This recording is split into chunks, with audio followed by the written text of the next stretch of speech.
This time I would recognize Mr. Phil Preet, who is a senior planner that will be giving us a presentation on summary of community resilience pilot project final report. Phil, welcome. Thank you. Good evening, Mayor, Council. Some of you all will recall that I was here in October of 2011 to talk to you about sea level rise impacts, and that at that time, Council granted authorization to apply for technical assistance through an Environmental Protection Agency, or EPA, pilot project. I'm here this evening to report back to you now that the pilot project has been completed. I'm not going to go into detail again about sea level rise. I want to give you some brief background and then get right into talking about the pilot project, our findings, and recommendations.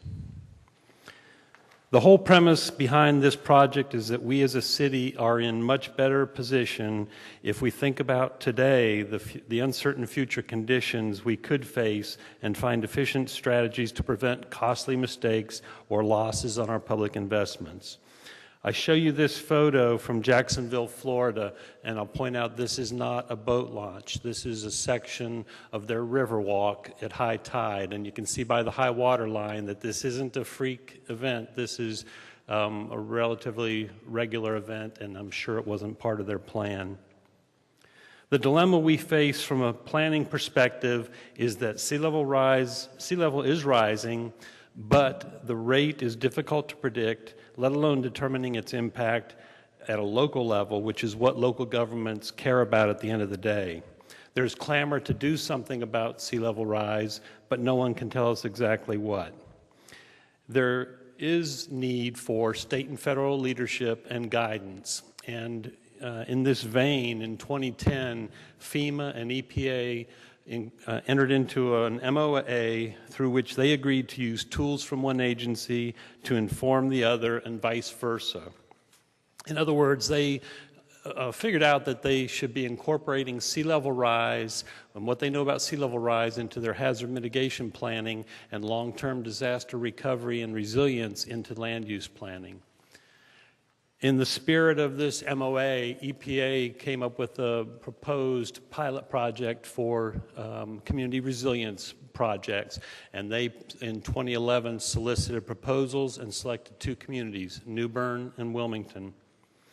We gathered local partners of Cape Fear Public Utility Authority, New Hanover County, and then with our local partners, the National Oceanic and Atmospheric Administration, EPA, and FEMA, and with the assistance of CH2M Hill, who facilitated the process and provided the technical assistance, we began the project in early 2012.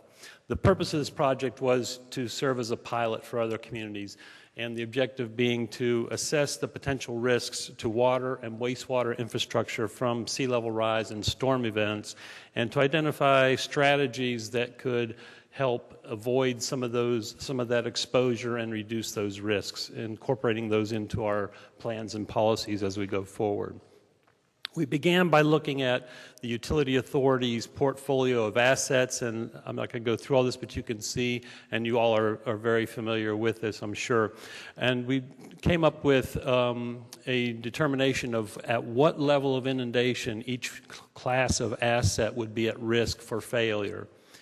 With that information, we then looked at three different scenarios of sea level rise. We looked at a baseline, which would be no increase into the future, and then a low rate of sea level rise, which would be a continuation of the historical trends that have been measured, which results in about 16 inches by the end of the century, and then a higher precautionary rate, which would be about 39 inches or a meter by the end of the century. We also, on top of those three scenarios, looked at three different inundation events. We looked at mean high water level, we looked at a 10-year storm event, and the 100-year storm event. And this is just a graphic that came out of the modeling, and this is showing Hewlett's Creek, and just depicts on the left side with mean high water level, which is the higher of the two tides per day. This shows the inundation with current or baseline in pink, and then the 100 centimeters or the higher sea level rise scenario in yellow. And then if you go to the right side, it shows the same two scenarios. The pink is the baseline and the yellow the higher level, with the 100-year storm event on top of that. So with those scenarios and looking at the assets across the utility authority, we were able to start looking at and determining which of the facilities might be at risk for failure due to inundation. And this is showing a portion of the Northside Wastewater Treatment Plant with the higher of the sea level rise scenarios in a 100-year storm event, and you'll see that 9 of their processes are projected to reach that level, that critical level of inundation where they potentially would fail. And even at the lower sea level rise scenario with a 100-year event, there's still 8 vulnerable processes. We also looked at pump stations, and this shows, again, this is Hewlett's Creek watershed, shows a section of the city, and each of these dots represents pump stations. And the thing to note here is that as you go from the lower scenario to the higher scenario, you'll see some of the gray dots, which are no impact, changing to green dots, some of the green changing to yellow, and some of the yellow changing to red, meaning they're going from a low risk or no risk to a lower risk or a low risk to a higher risk. You'll also notice that some of the open circles are changing to X's, and some of the X'd out circles are changing to filled in circles, meaning that they're exposed at a lower or a more frequent inundation event.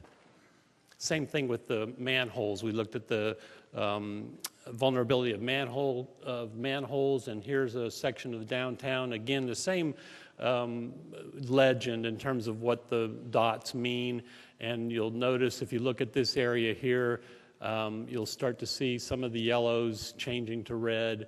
Oops, sorry about that. And the same thing with up in the Burnt Mill Creek watershed, you'll see a lot more red and a lot more closed-in circles.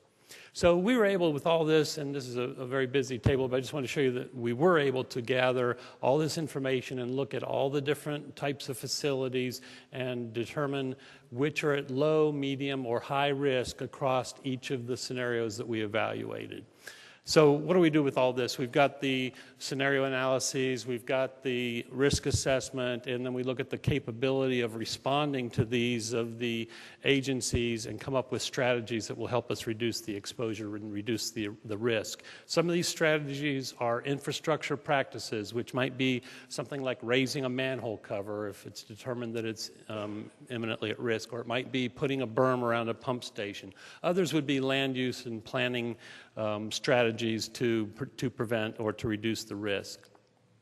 We ended up with 54 discrete strategies, and with each of those strategies, they were evaluated to determine who is the lead agency, how effective are they at actually addressing the threats, do they meet multiple objectives, does one strategy accomplish multiple objectives, do they integrate well with our existing plans, policies, and practices, and are there additional no-regret benefits for implementing those strategies? And what I mean by no-regrets benefits is you might implement one of these strategies, but then at the end of the day or at the end of the century, in this case, did you really need to? Did you reach that threshold? And a no-regret benefit is one where even if you didn't, you've benefited in some other way, so it still made good sense to implement that strategy. And just as an example, you get in your car, you buckle your seatbelt, the intention being to reduce the risk of being injured in an accident. But you didn't get in an accident, you get home, and you still have that benefit of not getting cited for driving without your seatbelt. So that's the no-regret benefit. The last thing that we ended up with in the project was a way to prioritize each of these 54 strategies. And this is just the category of criteria that we would apply to each of these 54 strategies to determine how to rank them. We looked at public and political acceptance, or we would look at public and political acceptance, how easy they are to implement, what's the cost for implementing, what's the public benefit that's derived from implementing them, and then how certain are we that if we do implement them, will it actually result in that benefit. Now, we haven't done that piece of the project yet. We were given the approach for doing the evaluation, but where we were left off with was this formula, which I'm not going to explain to you, but just to let you know that we do have a way to actually quantify the benefit by weighting each of these strategies and coming back with some recommendations as to what makes sense to be implemented. So the next steps would be to actually look at all these strategies with those weighting factors in mind and prioritize those strategies to define which strategies are relevant to the city. And obviously, a lot of or most of these strategies are going to be the utility authorities to worry about or to think about and to prioritize, and then to define what the decision trigger points are for these strategies. So I'll end by leaving you with this thought, and I will be happy to answer any questions that you all might have. Thank you. Thank you. Are there any questions from Phil? Phil? Okay. Okay, thank you very much.